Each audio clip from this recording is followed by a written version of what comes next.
Welcome back to Dwellings of Eldervale, a bangers review of Eldervale. Look, in Dwellings, you're going to be fighting monsters. There'll be elements, there'll be magic, but most importantly, there'll be asymmetric factions all vying for control of this world of Eldervale. Look, let's go check out how the game plays, and then I'm going to give you my final thoughts on why I love this game so much.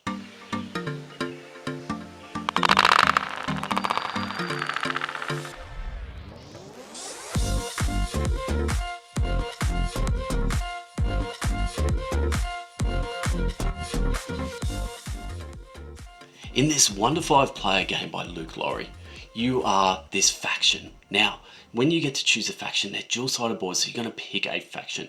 Now, the purpose of this game is to get your workers out onto this world, and this world is made up of hexes. There's going to be two types of hexes that you have to worry about.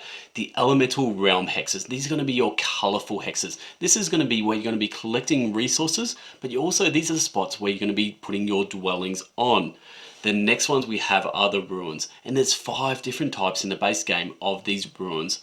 Now these are going to be your worker placement spots. So the first one we have is the mill. This is where you're going to create your dwellings, and dwellings are going to be great ways to earn endgame scoring points. Next up is the mage tower. This is going to be the main place where you're going to be able to get more magic cards to add into your hand.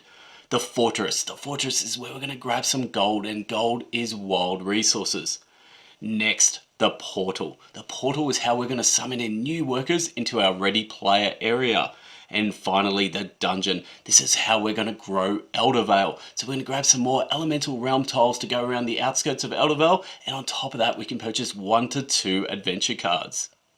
Now these adventure cards have a lot going on with them. What they are is they're actually going to expand your tableau. Now your tableau is going to be such an important aspect of this game, and we'll go into the reason why that is shortly. But it's going to be the adventure cards. Now, your workers. So the way the game works is each person's going to start with the starting player going around. They're going to place 1 worker out into the world. So again, into the elemental realm to collect some resources, or they're going to place them out there to go to one of those worker placement spots. But the beautiful thing about dwellings is those workers, they haven't stopped yet. They're still working hard, because when you regroup your workers, when you bring them back, you're going to bring them back and you're going to place them somewhere on your tableau, if you've got spots on your tableau, to get more actions. And that's such a beautiful mechanic. So they're going to get actions on the way out and going to get actions on the way back in. So that's the workers there. Now, after we have the workers, we also have the elemental power board. So the elemental power board is going to sit off to the side there, and this is going to be a series of tracks representing all different elements. Now, how do you go up those tracks? You're going to do it in 2 ways. You can go up by purchasing adventure cards, and every adventure card is going to represent one of those element types, and then you're going to go up that elemental track. The other way is by putting down dwellings. So whenever you put it down a dwelling in an elemental power track, you're going to go up either 1 or 2, depending on the tile you choose, and you're going to go up that particular elemental track. Now, why is this elemental track so important? This is going to be the main way you're going to get a lot of your points for endgame scoring. So you're going to get points for endgame scoring, plus it's going to be a multiplier for the dwellings you have on those particular element types. So there's a whole bunch of endgame scoring there. So we've got the elemental power board, we've got our worker placement spots. The next thing I want to talk about is the magic cards. So these magic cards, they're a resource that you're going to collect throughout the course of the game. But what they have is they have 3 different types on those magic cards. The first ones are just going to be spells. Spells are going to give you a special ability that you can use at any time during the game, and just some advantage for you. The next one is quests. Quests will give you in-game scoring. So you're going to have something that you can aim for during the course of the game. Once you achieve it, you can hand that in and get some points that way. The last one are going to be the prophecies. Prophecies are going to be end-game scoring. So things you're going to aim for at the end of the game. At the end of the game, you're going to see how many points you get out of those, and that could be the difference between the winning or coming second, so on. So these magic cards are super important. Now, the last element I want to talk about, and this is, probably one of the biggest items here, is the combat. Now, Dwellings of Eldervale has combat, but it's not that in your face. I found it quite an easy combat system to fall into. So the way the system works is you're going to have a series of dice, you're going to roll the dice, and it's going to be the person who has the highest scoring dice is going to be the winner. So if you have, say, if you roll a 6 and someone rolls a 5, you're obviously going to win that combat. But if you roll a 6 and they roll a 6, then it's going to go to the next lowest dice. So if you roll a 6 and a 5 and they roll a 6 and a 4, the 6 and the 5 will win. And that's as simple as that combat gets. But the way the combat will work is you're going to place out your worker into one of the hexes in dwellings. Now, after you put it out there, someone will put one of their workers on triggering a combat battle. So putting their worker on the same hex as you. That will now trigger the battle. Now going around the table, anyone who is in an adjacent hex gets a choice if they want to join that battle or not. Now, why you want to add more workers to the battle is because every worker you add in is going to add more dice to your pool, up to a maximum of 6 dice. So your standard workers, they're going to be worth 1 dice. Your warrior, they'll be worth 2 dice. The wizard will be worth 1 dice, and the dragons will be worth 3 dice. So this is going to add to your dice total and give you more of a chance to win the battles there. Okay, so that's the combats against against your opponents. But on top of that, we also have monsters. Now, monsters, they're going to come into the fray of Eldervale through these elemental realms.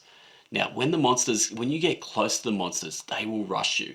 And then when you battle them, you're going to have to battle them with a whole bunch of dice. So, these are some monsters I have pre-prepared. Unfortunately, I do not have the minis, and that is one of my biggest regrets going. But there's the monsters. They will come out, and you will have to battle them. So, traditionally, they'll have 4 or 5 dice that you'll have to beat them. Now, the advantages of beating them. Some of them, you can dominate them, and those monsters now will become one of your workers going forward for the rest of the game. So that's pretty important. The other way is, and it's the same with battling opponents, is you're going to go up the glory track. The glory track is going to give you a whole bunch of different things, maybe resources, elemental power. You can go up the elemental power track, a whole bunch of different things there, including orbs. Orbs will give you an advantage on some of your tableau cards, but there's an orb track as well. And that orb track will give you some bonuses there as well. So there's a whole bunch of reasons why you want to go into combat to try and win, all those extra things. Now, what if you lose? Not the end of the world. You're going to go into the underworld. And it sounds bad, but it's not that bad. So what happens is every character that goes into the underworld will get they're going to get one resource, which is this combat sword resource. Now these resources are quite good because you can actually spend one of them for extra dice in future battles. So that's a good thing. Now the only bad benefit to that is when you regroup all of your workers, anything that's in the underworld you can't use on one of your tableau cards when you regroup. So they'll just go straight back into your ready area, ready to go back into the world of Eldervale. So look, that's pretty much everything that we need to discuss in the world of Eldervale. So let's go and have a chat about my final thoughts on the game. Now, dwellings. Look, there's a reason why this game is my #1 game of all time. There's just so much to love and appreciate about this design, this Luke Laurie design. I've absolutely will talk so highly about this game, and I will get a chance to play whenever I can. Everyone I have played Dwellings with has loved that experience, and that's what it is. It's an experience every time you play. The game, while it can branch out to a couple hours, never feels like it gets old. It always feels like it's ramping up. It's ramping up. You can see those elemental realm tiles sort of going down. You're thinking the game's about to end soon, or someone may have all their dwellings out. So the game just always feels like it's plateauing just nicely. Now, the things I want to talk about when I do a review, I want to talk about theme, art, mechanics, and replayability. So let's start off with the theme first. Now, fantasy isn't a theme I'm normally attracted to, so that's something when I look at my collection, I don't actually have that many fantasy games. So there's got to be a reason why this game is sticking in my collection. Okay, so theme, let's have a think about it. The first thing I'm going to say is just look at the box art cover. You have this big imposing monster sort of, looking over the world of Eldervale. You have all these different elements going around on that box art cover. And that just gives you just a small idea, a small feel of what this game is like. This game is about those elements and about those different realms. Now, those hexes, look, they're abstracted on the table in front of you. And that elemental power board, again, is quite abstracted out. But you still do feel like you are in this world, and there's all these different realms within this world. There's enough there just to sink your teeth and feel like immersed in this fantasy world. Now, on top of that, the individual player boards. Now, they're all going to have different factions with different artwork and different asymmetric abilities. Again, just adding that little bit more to immersion where you feel like you have a sense of identity within this world. So look, the theme's nice, I appreciate it. Again, for a fantasy theme, I really actually rate this one. Now, this flows on nicely to the art. The art, yeah, that box art cover, that is just beautiful. There's so much depth and detail in this box art cover. I really appreciate just all that finer details, and you've got to actually just sit there and stare at it to really truly appreciate it. The next thing I want to talk about is just the colors. Again, the hexes and that power board, they're quite abstracted. So a lot of the artwork is just bright colors and things like that, but they look so nice on the table. And for a game, like I play a lot of Euros, and like a lot of them are quite plain Euros. And in a way, this could have gone down that path, but what they've done is they've just whacked in a whole bunch of color, and I really truly appreciate that. I love the fact that I can straight away see those realms, I can see those beige ruined tiles, and that elemental power board. I just love sort of going up those tracks, all the beautiful, nice colors there. So, look, the main thing about the art is the box art cover, also the individual player boards. Again, beautiful art. There's going to be 16 different types of art there, or 16 factions for you. So there's going to be 8 double-sided factions. So a lot of art there to sort of get you going. Now, mechanics. 2 main mechanics I want to talk about. The first one is that Raiders of the North Sea mechanic, where you're putting something out, it's getting an action, you bring it back, it's getting another action, and that's what happens with our workers here. Look, I really appreciate that. I really appreciate the fact that it never feels like there's any downtime in this game. You're always thinking 1, 2, 3 steps ahead.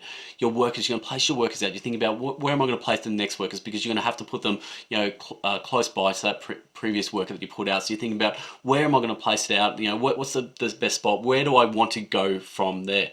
Then after that, you're thinking, where am I going to bring them back? What part of my tableau do I want to bring them back? What actions do I want to get off my tableau when I return those workers? So you're constantly always thinking about that. You're thinking about the elemental power board. You're thinking about, I need to go up, a different faction here, or a different elemental power, because I've got some dwellings in that power, so I need to multiply, get maximum multiplication for my dwellings for end game scoring. There is so much to think about, and this game never ever felt like I had downtime. So I really appreciate that for a mechanic. The next one is just the combat mechanic. Again, I'm not a big fan of combat games. I'm really not. I've played quite a lot of them, and look, while most of them are nice and I'm happy to play them again, none that I really just appreciate. Whereas this one, the combat doesn't take over. It's a strong element, but it's not an imposing element in this game. So the combat is such a simple thing where you're going to roll dice, highest number wins. It's as simple as that, and I really appreciate that. Now, the one thing I will say, you will have to accept there is randomness within this combat element. So, look, if you can accept that, every now and then you're just going to roll rubbish and you're going to lose your combats. That's fine, as long as you're having fun. And that's what I think this combat does well, is it's fun. So when you have a battle, when 2 people are going into a battle, and if you're nearby, you can jump in on that battle. You might even be able to pip everyone out. You might be able to win with just 1 dice. I really love that. And I love the fact that every worker has a different amount of dice. There's so much just to love and appreciate for such this simple and elegant combat design. So that's the main mechanics I want to talk about. Now, replayability.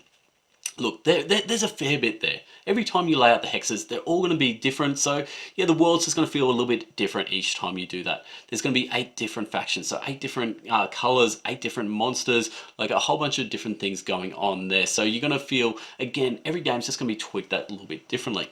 Now, back to those factions, they all have asymmetric abilities. Now, the asymmetric abilities, they're not, game changers. They're not going to break the game or anything like that, but they're just nice to feel a little bit different from, that opponent to your left there or whatever. You just want to feel, a little bit unique, and that's what they do well. So whenever you get a player board, you've got a choice of 2 different ones.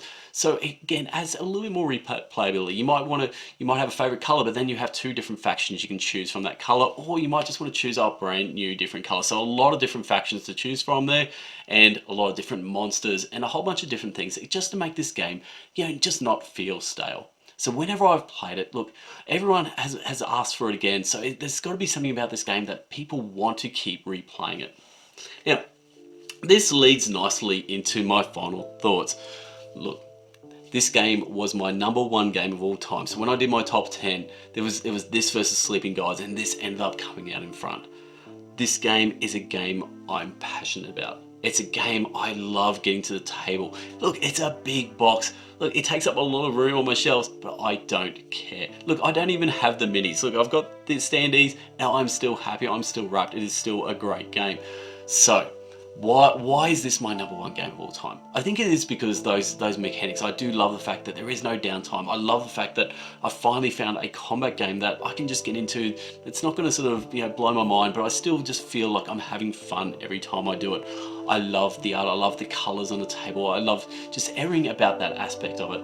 But finally, I think it's just like I found a game that is for me. So whenever I play Euro games, I love that resource management. I love trying to be as efficient as possible. That's the one thing I love about games.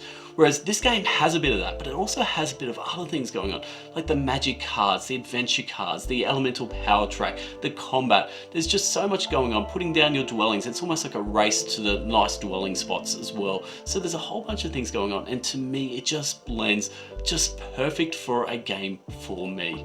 So look, it's a 10 out of 10 for me. Let me know in the comments below, do you love dwellings? Look, this is a game I think we need to be able to get our hands on more. So Breaking Games, if you're listening to this, please let's get this game out to the wider audience because it deserves so much more love. So look, I'm Hogs, this is Board Game Bangers. Till next time, laters.